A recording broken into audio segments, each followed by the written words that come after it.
এই গরমে লিমকা খাচ্ছি, লিমকা খেলেই শরীর ঠান্ডা হয়ে যাচ্ছে আর পাকাটা ঘুরছে দেখো ভাই, লো ভোল্টেজ।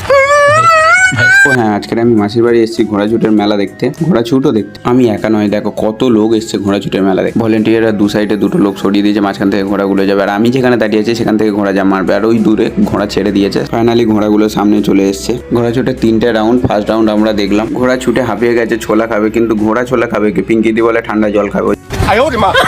বৌদি দাদার জন্য জল নিয়ে চলে গেল। এখানে দিদি আর জামাইবুড়া ঠান্ডা জল আইসক্রিম সব খাচ্ছে আর এখানে বৌদি আর দাদা গল্প। এখানে সেকেন্ড রাউন্ডের ঘোড়াছুট শুরু হয়েছে। ভালো ঘোড়া সেরকম দেখতে পেলাম না। তারপরে ভাগ্নির সাথে একটু সেলফি তুলে নিলাম, ও সেলফি তোলার মুডে ছিল না। गजब बेइज्जती है, দাদা বৌদির সাথে সেলফি তুলছিলাম, এরাও সেলফি তোলার মুডে ছিল না। गजब बेइज्जती है।